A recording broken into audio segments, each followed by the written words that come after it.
So good. No, I appreciate that.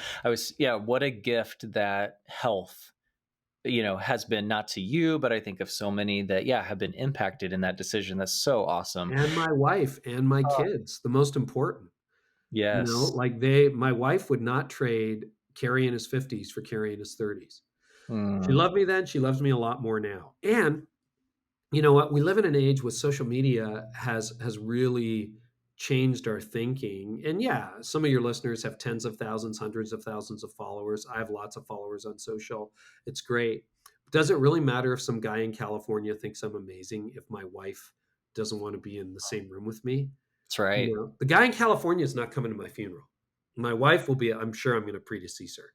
My children will be at my funeral. And they don't care how many million downloads my podcast has.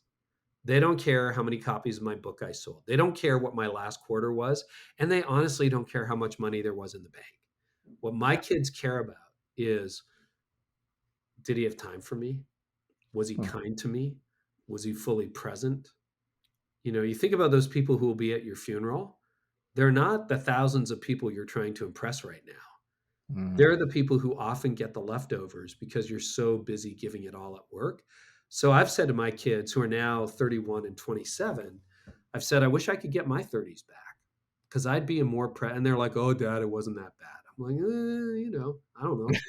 I think it was pretty bad. But now I can't get my 30s back.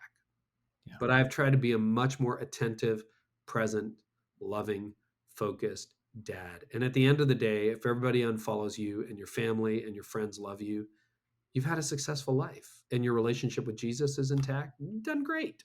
You've done great. Wow. That's right. Hey, I say we just subscribe to our YouTube channel for more finance, governance, and fundraising news and insights for your church or ministry.